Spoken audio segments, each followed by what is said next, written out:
Hello guys, जो हमारी आधुनिक भारत की श्रृंखला चल रही थी तो उसमें आज का हमारा टॉपिक है, क्या टॉपिक है? रॉलेट एक्ट और जलियांवाला बाग हत्याकांड। क्या टॉपिक है आज का हमारा? आज का टॉपिक है रॉलेट एक्ट और जलियांवाला बाग हत्याकांड से संबंधित जो भी हमारे प्रीवियस ईयरली क्वेश्चन आंसर होंगे उनका हम अध्ययन करेंगे। ठीक है गाइस, तो चलिए हम देखते हैं। पहले हम इससे संबंधित थोड़ी सी जानकारी ले लेते हैं, फिर हम क्वेश्चन आंसर पर चलेंगे। ठीक है, तो देखिए, भारत में बढ़ रही क्रांतिकारी गतिविधियों को कुचलने के लिए सरकार ने वर्ष 1917 में न्यायाधीश सिडनी रॉलेट की अध्यक्षता में एक समिति गठित की। तो 1917 में, ठीक है, जिसका उद्देश्य आतंकवाद को कुचलने के लिए एक प्रभावी योजना का निर्माण करना था। इसके सुझावों पर मार्च 1919 में पारित विधेयक रॉलेट एक्ट के नाम से जाना गया। तो रॉलेट एक्ट अधिनियम के द्वारा अंग्रेजी सरकार जिसको चाहे जब तक चाहे बिना मुकदमा चलाए जेल में बंद कर सकती थी। तो रॉलेट एक्ट से क्या था संबंधित कि जो सरकार थी वो जब चाहे किसी को भी जेल में डाल सकती थी और जब तक चाहे तब तक उस पर मुकदमा चला सकती थी। ठीक है, इसलिए इस कानून को बिना वकील, बिना अपील और बिना दलील का कानून भी कहा गया। लॉर्ड चैम्सफोर्ड ने 1916 से 1921 के कार्यकाल में वर्ष 1919 में रॉलेट एक्ट पारित किया। और किसने पारित किया था? तो लॉर्ड चैम्सफोर्ड ने ये पारित किया था। कब? 1919 में। और लॉर्ड चैम्सफोर्ड का कार्यकाल कब कितने से कितने तक था? तो 1916 से लेकर 1921 तक। अखिल भारतीय राजनीति में गांधी का पहला साहसिक कदम रॉलेट एक्ट के विरुद्ध वर्ष 1919 में प्रारंभ सत्याग्रह था। जो गांधी जी थे उन्होंने अपना पहला साहसिक कदम रॉलेट एक्ट के विरुद्ध 1919 में पहला सत्याग्रह था। ठीक है गाइस, आगे देखते हैं। गांधी जी ने रॉलेट सत्याग्रह के लिए 3 राजनीतिक मंचों पर उपयोग किया। कैसे? जो गांधी जी ने रॉलेट सत्याग्रह के लिए 3 राजनीतिक मंचों का उपयोग किया: होम रूल लीग, खिलाफत आंदोलन और सत्याग्रह सभा। पंजाब के 2 लोकप्रिय नेता डॉक्टर सैफुद्दीन किचलू तथा सत्यपाल की गिरफ्तारी और ब्रिटिश दमन का विरोध करने के लिए 13 अप्रैल 1919 को बैसाखी के दिन अमृतसर के जलियांवाला बाग में एक सार्वजनिक सभा बुलाई गई थी। यहाँ जनरल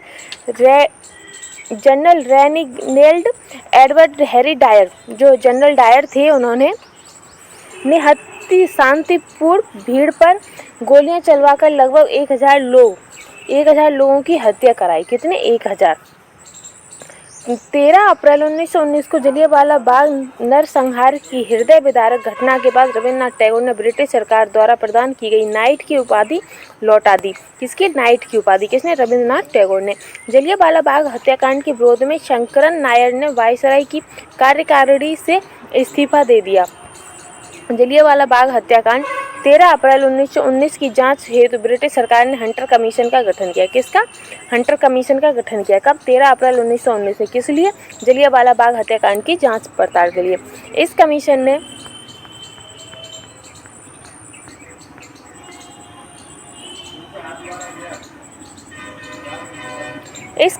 में C.H. सीतलवाड़, पंडित जगत नारायण एवं सुल्तान अहमद खान भारतीय सदस्य थे।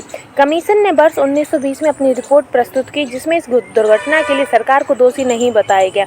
कहा गया कि उपद्रव क्रांति का रूप ग्रहण कर लेते हैं, अतः मार्शल लॉ अनिवार्य था तथा भीड़ की अधिकता को देखते हुए गोली चलाना पूर्णतः नियोजित था।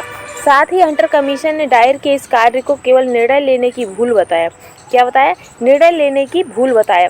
जनरल डायर को उसके अपराध के लिए नौकरी से हटना पड़ा, किंतु ब्रिटानी अखबारों ने उसे ब्रिटिश साम्राज्य का रक्षक एवं ब्रिटानी लॉर्ड सभा ने उसे ब्रिटिश साम्राज्य का शेर कहा। सरकार ने उसकी सेवाओं के लिए उसे मान की तलवार की उपाधि दी। किसकी उपाधि? मान की तलवार की उपाधि दी। मार्च 1940 में पंजाब में क्रांतिकारी नेता ऊधम सिंह ने जलियांवाला बाग के नरसिंह का बदला लेने के लिए इस हत्याकांड के समय पंजाब के लेफ्टिनेंट गवर्नर रहे सर माइकल ओ डायर की लंदन में हत्या कर दी। इसके लिए उन्हें गिरफ्तार कर मृत्युदंड दे दिया गया। जलियांवाला बाग नरसंहार पर कांग्रेस जांच समिति की रिपोर्ट के प्रारूप को लिखने का कार्य महात्मा गांधी को सौंपा गया। जलियांवाला बाग नरसंहार को मांटेयू ने निवारक हत्या की संज्ञा दी। दीनबंधु C.F. एंड्रूज ने इस हत्याकांड को जानबूझकर की गई क्रूर हत्या कहा गया था। किसने कहा था? तो दीनबंधु CF एंड्रूज ने। ठीक है गाइस, तो चलिए अब इससे संबंध जो भी हमारे प्रीवियस ईयरली क्वेश्चन होंगे जो प्रीवियस पेपरों में आए हुए हैं उनका हम अध्ययन करेंगे। ठीक है, जो एग्जाम पॉइंट ऑफ व्यू से मोस्ट इंपॉर्टेंट है और आगे भी आने की संभावना है। ठीक है गाइस, तो चलिए हम स्टार्ट करते हैं। हमारा पहला क्वेश्चन है, पहला है भारतीय स्वतंत्रता संग्राम के दौरान रॉलेट एक्ट किस कारण से सार्वजनिक दोष उत्पन्न किया गया। तो ये किया गया था कि इसने लोगों को बिना मुकदमा चलाए जेल भेजने के लिए अधिकृत किया था। किसने? रॉलेट एक्ट ने। ठीक है गाइस, आगे देखते हैं। नेक्स्ट है, रॉलेट एक्ट लाने का प्रयोजन था। तो रॉलेट एक्ट लाने का प्रयोजन क्या था गाइस? तो ये से राष्ट्रीय एवं क्रांतिकारी गतिविधियों पर रोक लगाना था। क्या था इसका प्रयोजन? राष्ट्रीय एवं क्रांतिकारी गतिविधियों पर रोक लगाना। ठीक है गाइस, नेक्स्ट है रॉलेट एक्ट भारत में लागू किया गया। तो रॉलेट एक्ट भारत में कब लागू किया गया था? तो 1919 में। कब? 1919 में। ठीक है गाइस, नेक्स्ट है रॉलेट एक्ट का लक्ष्य था। तो रॉलेट एक्ट का लक्ष्य क्या था? कि बिना मुकदमा चलाए बंदी बनाना और मुकदमे की सुनवाई संक्षिप्त प्रक्रिया द्वारा होना, यानी कि किसी को भी कभी भी वो पकड़ सकते थे और उन्हें सजा दे सकते थे। ठीक है गाइस, नेक्स्ट है रॉलेट सत्याग्रह के संदर्भ में निम्नलिखित में से कौन सा कथन सही नहीं है। तो इनमें से कौन सा कथन है जो सही नहीं है? तो पहला है कि रॉलेट अधिनियम सेडेशन कमेटी की सिफारिश पर आधारित था। तो ये सही है। दूसरा है रॉलेट सत्याग्रह में गांधी जी ने होम रूल लीग का प्रयोग करने का प्रयास किया था। तो ये भी सही है। तीसरा है साइमन कमीशन के आगमन के विरुद्ध हुए प्रदर्शन रॉलेट सत्याग्रह के साथ साथ हुए थे। तो ये गलत है। तो नीचे दिए गए कूट का प्रयोग कर सही उत्तर की जांच कीजिए। तो इनमें से देखना कि कौन कौन से सही है। तो पहला और दूसरा सही है। तो इसका आंसर क्या हो जाएगा? इसका आंसर हो जाएगा बी। क्या होगा इसका आंसर? बी। ठीक है गाइस, नेक्स्ट क्वेश्चन है, नेक्स्ट है जब रॉलेट एक्ट पारित हुआ था उस समय भारत का वायसराय कौन था। तो उस समय भारत का वायसराय था चेम्सफोर्ड। रॉल कब हुआ था? तो 1919 में। कब? 1919 में। उस टाइम पर लॉर्ड चेम्सफोर्ड का कार्यकाल था। ठीक है गाइस, नेक्स्ट क्वेश्चन, नेक्स्ट है रॉलेट एक्ट किस वायसराय के काल में पारित हुआ था। तो रॉलेट एक्ट लॉर्ड चेम्सफोर्ड के कार्यकाल में पारित हुआ था। ठीक है गाइस, नेक्स्ट क्वेश्चन, नेक्स्ट है रॉलेट एक्ट का भारतीय राष्ट्रीय कांग्रेस ने विरोध किया क्योंकि इसका लक्ष्य क्या था। तो इसका लक्ष्य था वैयक्तिक स्वतंत्रता को सीमित करना। जो हमारी स्वतंत्रताएं थी उसको सीमित करना था, इसीलिए जो भारतीय राष्ट्रीय कांग्रेस ने इसका विरोध किया था। ठीक है, next question, next Akhil Bharatiya राजनीति में गांधी का पहला साहसिक कदम था। तो गांधी जी का पहला साहसिक कदम क्या था गाइस?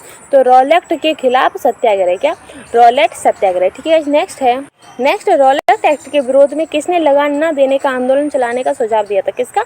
लगान न देने का। तो वो चलाया था स्वामी श्रद्धानंद ने। किसने? स्वामी श्रद्धानंद ने। ठीक है, नेक्स्ट है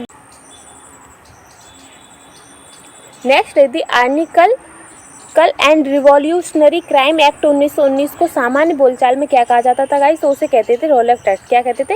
रॉलेट एक्ट। ठीक है गाइस, नेक्स्ट क्वेश्चन है, नेक्स्ट कौन सी महत्वपूर्ण घटना जलियांवाला बाग नरसंहार के तुरंत पूर्व घटी थी। तो इनमें से कौन सी घटना थी गाइस? तो वो थी रॉलेट एक्ट बनना। कौन सा? रॉलेट एक्ट का बनना जलियांवाला बाग हत्याकांड से ठीक पहले हुई थी। ठीक है गाइस, नेक्स्ट जलियांवाला बाग हत्याकांड हुआ था। तो जलियांवाला बाग हत्याकांड कब हुआ था? तो 13 अप्रैल 1919 में। कब? 13 अप्रैल 1919 में। ठीक है, नेक्स्ट क्वेश्चन है, नेक्स्ट जलियांवाला बाग नरसंहार किस गांधीवादी सत्याग्रह के संबंध में हुआ था। तो किस गांधीवादी सत्याग्रह के संबंध में हुआ था गाइस? तो रॉलेट सत्याग्रह। कौन सा? रॉलेट सत्याग्रह। ठीक है, नेक्स्ट है वर्ष 1919 में भारतीय इतिहास से संबंधित है। तो इनमें से क्या है जो 1919 से संबंधित है गाइस? तो वो है जलियांवाला बाग त्रासदी। कौन सी? जलियांवाला बाग हत्याकांड। ठीक है, नेक्स्ट क्वेश्चन है, नेक्स्ट है जलियांवाला बाग कत्लेआम किस शहर में हुआ था। तो जलियांवाला बाग कहाँ पर है? तो अमृतसर में। तो ये कत्लेआम कहाँ हुआ था? अमृतसर में। ठीक है, नेक्स्ट क्वेश्चन है, नेक्स्ट जनरल डायर का नाम किस घटना से जुड़ा है। तो जनरल डायर का नाम जुड़ा है जलियांवाला बाग में, क्योंकि जो जलियांवाला बाग में जो हत्याकांड हुआ था वो इन्हीं के कमांड से हुआ था, जो इन्होंने गोली चलाने का आदेश दिया था। ठीक है, नेक्स्ट क्वेश्चन है, नेक्स्ट है काफी संख्या में लोग अमृतसर के जलियांवाला बाग में 13 अप्रैल 1919 को एकत्र हुए थे गिरफ्तारी के विरोध में। किसकी गिरफ्तारी के में? तो डॉक्टर सैफुद्दीन किचलू और डॉक्टर सत्यपाल की गिरफ्तारी के विरोध में इकट्ठे हुए थे। ठीक है गाइस, नेक्स्ट जलियांवाला बाग में प्रदर्शन के लिए लोग क्यों जमा हुए थे। तो वो हुए थे गाइस किचलू और सत्यपाल के बंदी बनाने के विरोध में प्रदर्शन करने के लिए जलियांवाला बाग में 13 अप्रैल 1919 को इकट्ठे हुए थे। ठीक है गाइस, नेक्स्ट क्वेश्चन है, नेक्स्ट 30 मई 1919 को अपना अलंकरण भारत सरकार को लौटाने वाले व्यक्ति थे। कौन? 30 मई 1919 को अपना अलंकरण यानी कि अपना सम्मान किस भारत को किसने लौटाया था गाइस? तो रविंद्रनाथ टैगोर ने। किसने? रविंद्रनाथ टैगोर ने। ठीक है गाइस, नेक्स्ट जलियांवाला बाग हत्याकांड 1919 में पंजाब में हुए अत्याचारों से अपने विरोध के रूप में किस विख्यात व्यक्ति ने ब्रिटिश सरकार द्वारा प्रदान की गई नाइट की उपाधि वापस कर दी गई थी। तो नाइट की उपाधि किसे दी गई थी? रविंद्रनाथ टैगोर को। तो उपाधि वापस किसने की थी? तो रविंद्रनाथ टैगोर ने। ठीक है, नेक्स्ट हो गया, नेक्स्ट है किसके विरुद्ध विरोध प्रदर्शन के अभिप्राय के रूप में रविन्द्रनाथ टैगोर ने अपनी नाइट की पदवी वापस कर दी थी या त्याग दी थी गाइस? तो क्या कहते हैं, बंगाल विभाजन, जलियांवाला बाग हत्याकांड के विरोध में जो रविन्द्रनाथ टैगोर थे उन्होंने अपनी नाइट की उपाधि वापस कर दी थी। कब? 1919 में। ठीक है गाइस। नेक्स्ट है वो भी कब? 30 मई को। ठीक है गाइस। नेक्स्ट क्वेश्चन है, नेक्स्ट निम्नलिखित में से किसके विरोध में रविन्द्रनाथ टैगोर ने अपनी नाइटहुड का परित्याग किया था? तो नाइटहुड किसको मिला था? रविन्द्रनाथ टैगोर को।